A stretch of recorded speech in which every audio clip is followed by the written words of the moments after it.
வாழ்க வையகம் வாழ்க வையகம் வாழ்க வளமுடன். குரு வாழ்க, குருவே துணை. மணவளக்கலை உறவுகளுக்கு கோபாலின் வணக்கங்களும் வாழ்த்துக்களும். அருட்தந்தை வேதாத்ரி மகரிஷியின் வாழ்க்கை மலர்கள் என்ற நூலிலிருந்து ஜனவரி மாதம் 9ஆம் தேதி குரு தானாக வருவார் என்ற சிந்தனை சிந்திக்கவிருக்கிறோம். நாம் அறிவு வளர்ச்சி பெற்று சிந்திப்பதற்கான ஒரு வாய்ப்பு கிடைக்கின்ற வரையிலே இந்த 5 புலன்களிலேயே இயங்கி நாம் எதை பார்க்கின்றோமோ அதனுடைய பதிவு, அதிலே ஏற்படக்கூடிய இன்பத் துன்ப விளைவுகள், அவற்றினுடைய பதிவுகள், அவற்றை ஒட்டி எழும் செயல்கள், அந்த பதிவுகளால் மீண்டும் மீண்டும் மேலும் மேலும் வரும் வினைப்பதிவுகள் போன்றவற்றை ஏற்றுக்கொண்டு இருக்கின்றோம். ஆகையினால் அந்த மெய்ப்பொருளாக உள்ள ஆதிநிலையானது அறிவுக்கு பிடிபடவில்லை. நாம் எங்கே இருந்து வந்தோம், எதற்காக பிறந்திருக்கிறோம், எங்கே போக வேண்டும் என்பது நினைவுக்கே வரவில்லை. சூதாட்டத்தில் இறங்கிவிட்ட ஒருவனுக்கு, அந்த மயக்கத்திலே செயல்பட்டு கொண்டிருக்கக்கூடிய ஒருவனுக்கு எப்படி குடும்பத்தை பற்றியோ லாப நஷ்டத்தை பற்றியோ எண்ணம் வராதோ, அதுபோல இந்த இன்பத் துன்பம் என்ற ஒரு சூதாட்டத்தில் நம்மை பற்றிய நினைப்பே எழுவதில்லை.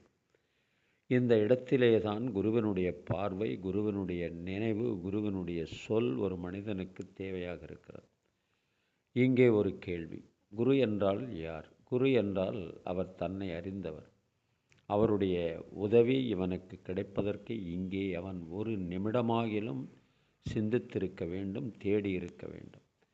நான் பிறந்து வந்துள்ளேனே, என்னை பற்றி எதுவுமே தெரியவில்லையே, தெரிந்து கொள்ள வேண்டும் என்று இவனாக நினைத்திருந்தாலும் சரி, அல்லது இவனுடைய பெற்றோர்கள் நினைத்திருந்தாலும் சரி, அந்த எண்ணம் நிறைவேறாமல் தொடர்ந்து வந்து இருந்தாலும் சரி, அது கட்டாயம் அதற்குரிய ஒரு குருவை தேடி கொடுத்துவிடும்.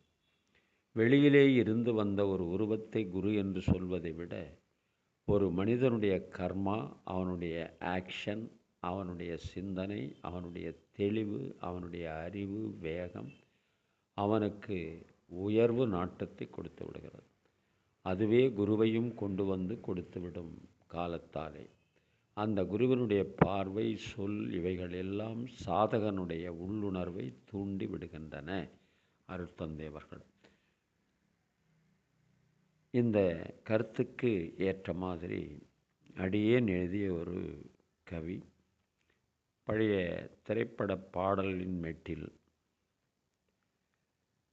மலையளவு அறிவை படைத்த வேதாத்ரி வினைப்பதிவின் பயனாக குருவாய் வந்தார். வினைப்பதிவின் பயனாக குருவாய் வந்தார்.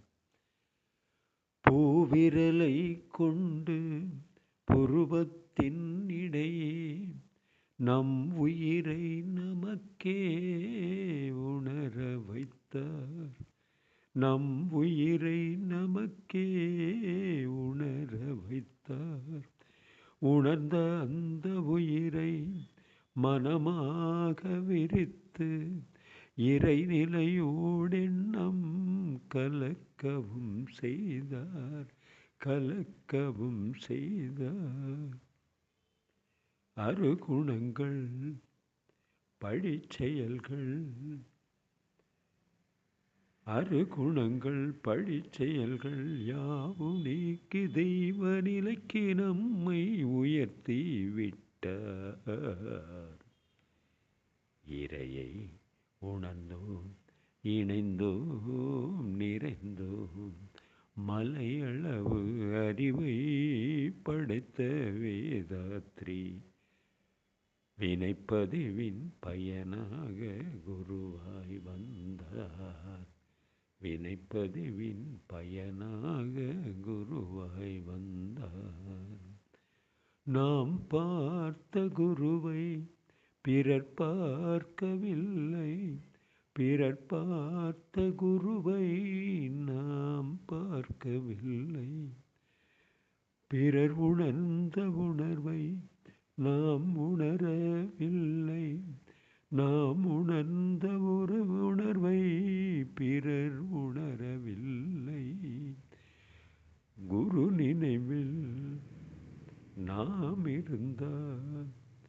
நம் நினைவில் குரு இருப்பார்.